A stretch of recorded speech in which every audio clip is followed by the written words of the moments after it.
Hi everyone, today I'm very excited to show a car that I'm surprised I haven't shown yet, and that's the Subaru WRX STi. In the showrooms we actually have a 2017, a pre-owned one, so let's take a look at it. It happens to be the Sport Tech trim level, which is the top trim level in Canada.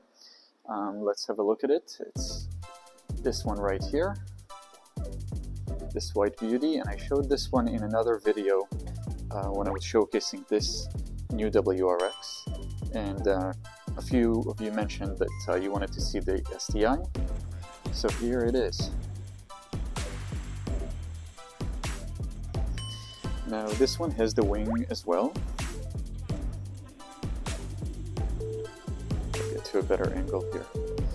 So this one has the wing, so it happens to be the Sport Tech, which is the highest trim level, with the wing. In some years there was a choice of wing or wingless, and this one has the wing.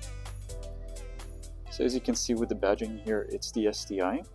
Otherwise, it shares the exact same shell, the exact same chassis as the WRX of that year.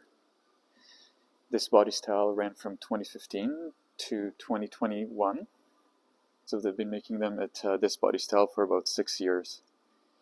And let's go over some of the things that make the STi special and different from, let's say, a WRX. So first right here you've got the Brembo brakes. That's a 2-piston Brembo brake in the rear,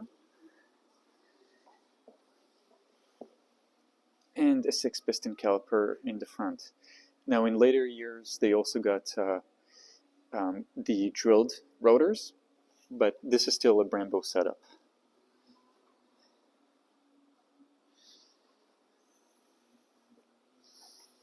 The wing, of course, was only available on STIs, and this has leather interior, which is still the same as a usual WRX. The other differences would include the transmission and the differentials, which I'll talk about in just a minute. With it being the top of the line, as you can see, there's a subwoofer in there, in the back on the shelf, and that's the Harman Kardon sound system. And the STi also boasts a very spacious trunk. Tons of space there for winter tires or for spare tires, skis, snowboard. And this one actually happens to have a hitch installed, which is a very rare thing to see on an STi, but right there you can see the hitch. And it's got the fog light right here. That's an aftermarket version of the fog light. In Japan, these fog lights come standard, but on the North American models, there's normally a black insert there, a black plastic insert. It's also got some window deflectors here, rain guards. Otherwise, this car is stock, although it does have the STi front lip right here. With it being the Sport Tech, it also has LED headlights, and these might be steering responsive. And it's got the sunroof as well. And let's step inside.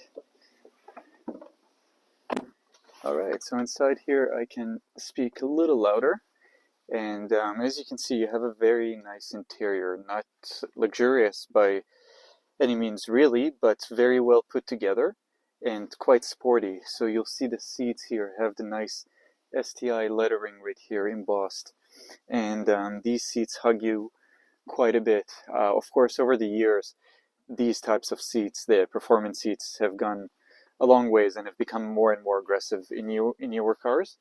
But actually this is a really good blend of comfort and support, but definitely supportive enough. In later years they went to Recaro seat. I don't think these are considered Recaros, and Recaros protrude even more on the sides here. But enough of that. Have a look here. We've got an interesting setup. So as I mentioned, in this car, the main differentiating factors from a regular WRX would be the brakes. the transmission, and our differentials. So this car has limited slip differential in both the front and the rear, and the middle is a nice, interesting setup with a differential that can be controlled actually by the driver. It's called, I believe it's called the DCCD, driver controlled differential, combination of those four words. And basically it's a way to make the car feel a bit more front loaded, with the front having more of the grip. So you can change it from a 60-40 split of it being more front wheel biased. That's the better way to say it, versus rear wheel biased. You can decide and change that from 60-40 rear all the way to 60-40 front. And in between, just like every other Subaru, if it slips, it will make the change and it will bring more power to other wheels as needed. But this is a very unique feature in a car, in almost any sports car, to have something like that, driver-controlled center differential, where you can increase the. I think what it actually does is increases or decreases the biting power, sort of like the force at which the mechanism connects. But anyhow, it brings the bias to either front or rear using this right here. You can also put it on auto, where the car will do that part for you, or you can lock it and put it onto a manual mode, and you can change the setting right here. I used to have an STi. I used to have one of these cars, and I used to like to put the differential to the front, so more of a front wheel bias during the winter months, and then during the summer months I would put it to the rear, so 60-40 rear wheel drive. Other than that, the STi was also had this SI drive. Really, it's just a way to put it into sports mode that makes the pedal a bit more sensitive, and the turbo kick in a bit faster and boost to a slightly higher degree. You've got a few modes here, and there is a considerable difference between intelligence mode here, which is the basic mode, better for fuel economy, although fuel economy in this car is kind of a joke either way. But anyways, you've got intelligence mode, you've got sports mode, and sport sharp. When I had this car, I always drove in sport. I always felt like intelligence just doesn't boost quickly enough, and I felt that sport sharp might actually be boosting too fast. It almost felt like the engine wasn't really catching up to create power with the turbo, if that makes sense. It may have been the fuel that I was using. I'm in Canada. It's a little different than the US, and it's a special circumstance for me. I don't think that was the reason, but to give the STi the benefit of the doubt, maybe it was the fuel. But anyhow, I enjoyed driving on sport, drove it daily on sport. I felt like you could still get all the boost that you could in S sharp. You just have to give it more gas and higher RPMs. Other than that, this setup is pretty similar to the WRX in terms of the module right here, the infotainment system, the setup on the top right there with the boost gauge, and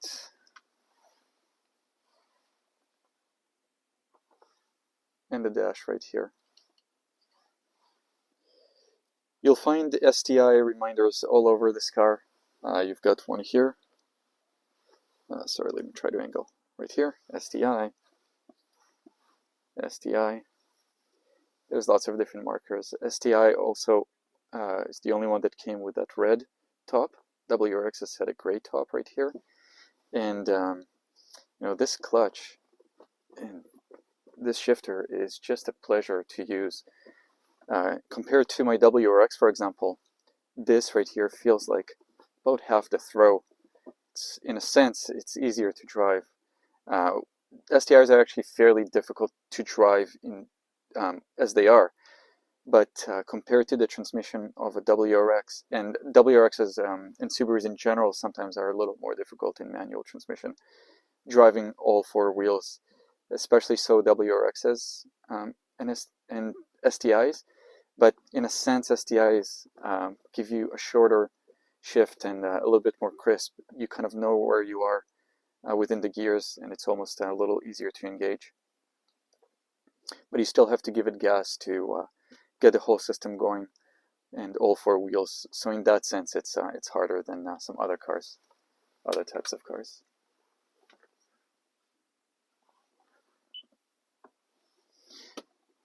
This was 2017, which was one of the last years of this older infotainment system. After that, the screen remained similar, but the infotainment system itself changed. So we have nicer looking widgets here and nicer looking digital buttons. And other than that, I was gonna cut it off, but I forgot that we didn't really talk about the engine. Let's take a look at the engine, and just from inside here I can say that it's got 305 horsepower. It was later upgraded to 310 in later years. I think it was 2019 and above, but for now in 2017 it was 305 horsepower. So very nice, powerful car, great brakes, great transmission. Another part that's different here in the transmission than a regular WRX is the drive of the transmission. So the linkage right here between the stick and the rest of it, my understanding is that it's more of a metal, either rod or plate. I think it's a rod with the STi, versus being a metal cable in the WRX. So that's another difference, and these 6-speed transmissions that are put in the STi are very coveted compared to the WRXs, and they're known to be bulletproof. So that's that. Just a word about the transmission. The differentials here are just great, very high performance oriented, and the ability to choose it here with the driver controlled center differential, that's just really great and unique. Let's take a look in the engine, and before we do, just to mention is that one of the attractions of this car is how raw it feels to drive. It also is one of the things that could detract someone, take someone away from this car, because, for instance, this engine is just not as reliable, at least in my experience from what I've seen so far, than as the new WRXs, the 2.4 liter engine in the new WRXs, which is a new platform and a new generation. The engine and all the systems here are a little older, but that's also one of the attractions to it. It's the reason that it's so nice and raw. It's got the classical sounds, the classic Subaru rumble. They went from the unequal length header in this case, in this STi, to an equal length header now for the WRX, which is the only sports car that Subaru really makes, other than the BRZ. But the point is that Subaru doesn't offer the STi anymore. Anyways, the car's been changed over the last couple of years now, and we've lost the STi. Subaru just doesn't make these cars anymore. And when they did, it always felt to me like sort of a new build of an older car, an older generation car. This always felt to me like a 2000s sort of reimagining of a 90s car. And again, that's one of the attractions about it, but it can also take some people away from it. For instance, because the engine has a timing belt. It's not a timing chain like modern Subarus. So that's one example. And let's open the hood here, just have a quick look, and I'll cut it off at that point.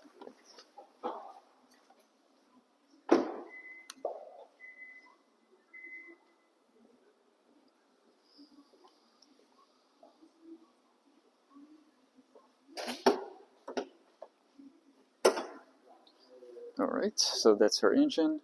We've got the two struts right here. This one also has this, I forget what these are called, but this connecting rod thing. So that's for more stability around corners. Just connects the right and left sides of the car better. And this is the EJ engine. So the EJ is the older school engine with that timing belt.